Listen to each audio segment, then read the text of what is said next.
নারী ও শিশু নির্যাতন দমন আইনে করা মামলায় বাংলাদেশ ইসলামী ছাত্র শিবিরের কেন্দ্রীয় নেতা মোহাম্মদ জিসান আহমেদ প্রধানকে গ্রেফতার করেছে পুলিশ। মামলায় বিয়ের প্রতিশ্রুতি দিয়ে এক তরুণীকে ধর্ষণ ও জোরপূর্বক গর্ভপাতের অভিযোগ তোলা হয়। শনিবার কুমিল্লার দাউদকান্দি থানা পুলিশ তাকে গ্রেফতার করার বিষয়টি নিশ্চিত করেছে। গ্রেফতার হওয়া জিসান আহমেদ প্রধান ছাত্র শিবিরের কেন্দ্রীয় কমিটির সহকারী আন্তর্জাতিক বিষয়ক সম্পাদক এবং কুমিল্লা জেলা পশ্চিম শাখার সাবেক সভাপতি। দাউদকান্দি থানার ভারপ্রাপ্ত কর্মকর্তা মোহাম্মদ আব্দুল বারী জানান, একজন নারী বাদী হয়ে জিসানের বিরুদ্ধে মামলা দায়ের করেন। ওই মামলায় জিসানকে গ্রেফতার করা হয়েছে। তিনি বর্তমানে আমাদের হেফাজতে আছেন।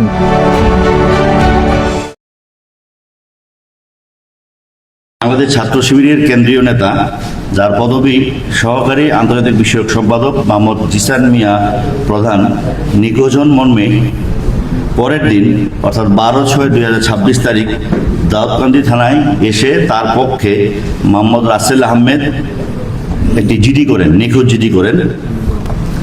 নিখোঁজ জিডির পরেই আমরা বিষয়টিকে খুব গুরুত্ব সহকারে নিই, যেহেতু উনি একজন কেন্দ্রীয় নেতা। এর প্রেক্ষিতে আমাদের একাধিক টিম, ডিবি এবং থানার একাধিক টিম এবং অফিসারবৃন্দ মাঠে নামে তাকে উদ্ধারের নিমিত্তে। উদ্ধারের অভিযানের এক পর্যায়ে আমরা প্রথমে একজন ব্যক্তির খোঁজ পাই, তার আপন চাচাতো ভাই, নাম সজীব। তার কাছ থেকে আমরা একটি তথ্য পাই যে 5-6 মাস পূর্বে ফেসবুকের মাধ্যমে দাউদকান্দি এলাকায় একটি মেয়ের সাথে জিসান মিয়া প্রধানের পরিচয় হয়। এই পরিচয় সূত্র ধরে তাদের মধ্যে মোবাইল ফোনে কথাবার্তা শুরু হয়, একটা পর্যায়ে প্রেমের সম্পর্ক গড়ে ওঠে। আমরা আরও জানতে পারি যে গত 20/5/2026 তারিখে দাউদকান্দি থানাধীন জিসান, যিনি নিখোঁজ ছিলেন, তার ভাড়ার বাসায় ভিকটিম মেয়েটিকে জিসান মিয়া ধর্ষণ করে এবং মেয়েটি ধর্ষণের শিকার হয়। পরবর্তীতে বিভিন্ন সময়ে এই জিসান মিয়া প্রধান মেয়েটিকে বিয়ের প্রলোভন দেখিয়ে শারীরিক সম্পর্ক করে এক পর্যায়ে মেয়েটি অন্তঃসত্ত্বা বা প্রেগনেন্ট হয়ে যায় কনসেপ্ট করে। এরপরে জিসান মিয়া প্রধান মেয়েটিকে জোরপূর্বক বাচ্চা নষ্ট করার জন্য চাপ প্রয়োগ করতে থাকে, না হলে মেয়েটিকে মেরে ফেলার হুমকি প্রদান করেন। এক পর্যায়ে মেয়েটি জানের ভয়ে বাচ্চা নষ্ট করতে রাজি হন। এরপরে জিসান মিয়া তার পূর্ব পরিচিত ঘনিষ্ঠ জনৈক সেকেন্দার আলী ফার্মেসির দোকান করে তার দোকান হতে বাচ্চা নষ্ট করার ট্যাবলেট ক্রয় করে ভিকটিম মেয়েটিকে খাওয়ায়। 2-3 দিন পর বাচ্চা নষ্ট হওয়ার ওষুধ সেবনের ফলে ভিকটিম মেয়েটির প্রচণ্ড রক্তক্ষরণ হয়। এই বিষয়টিও মেয়েটি জিসানকে জানায়। এরপরে জিসান একই ফার্মেসি থেকে তার চাচাতো ভাই সজীবকে দিয়ে ব্লিডিং বন্ধের জন্য ওষুধ ক্রয় করে মেয়েটির বাড়িতে পৌঁছে দেয়। রক্তক্ষরণ বন্ধ হওয়ার পর মেয়েটি জিসানকে বিয়ের জন্য চাপ প্রয়োগ করে। তারই ধারাবাহিকতায় গত 12/6/2026 তারিখ, যেদিন উনি নিখোঁজ হয়, ওই দিন বিয়ে করার সম্মতি দেয় এবং বিয়ে করার জন্য নির্ধারিত তারিখ ছিল। বিয়ে করার তারিখ ছিল, কিন্তু বিয়ে না করে সে আত্মগোপনে চলে যায়। কারণ 11 তারিখ রাত 8টার পর যে বিয়ে করবে এই কথাবার্তা হয়, এটা আমরা মোবাইল প্রযুক্তির মাধ্যমে আমাদের কাছে অনেকগুলো মেসেজ আছে, আমরা পেয়েছি মেয়েটির মোবাইল থেকে।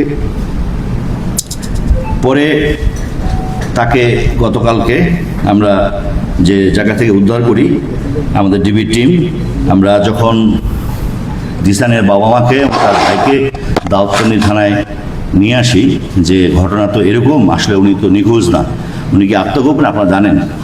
তার কিছুক্ষণের মধ্যেই তারাই বলছে যে তাদের ভাই, জিসানের যে ভাই, সে বলছে লাকসামে পাওয়া গেছে।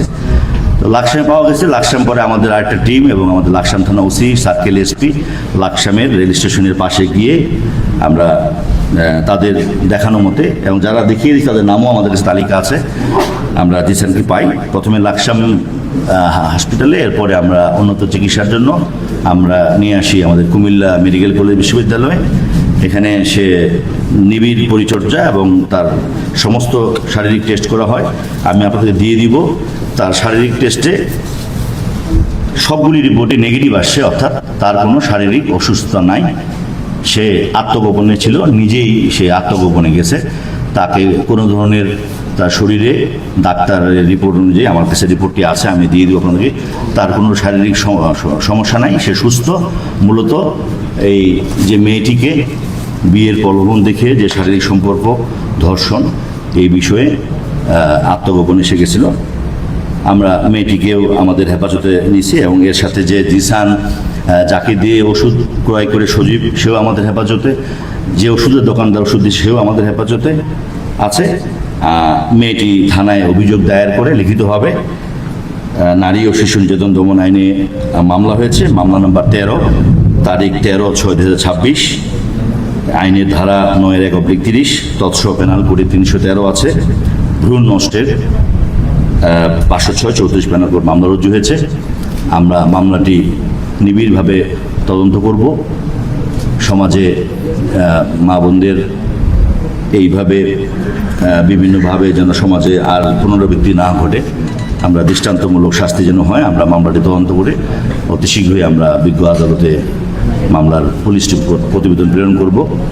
আপনাদেরকে আজকে আপনাদের মাধ্যমে জানিয়ে দিতে চাই, যেটি অপহরণ, গতকাল সারাদিন মিডিয়ায়, সোশ্যাল মিডিয়ায় অপহরণ, মুক্তিপণ, বিভিন্ন নিউজ আসতেছিল।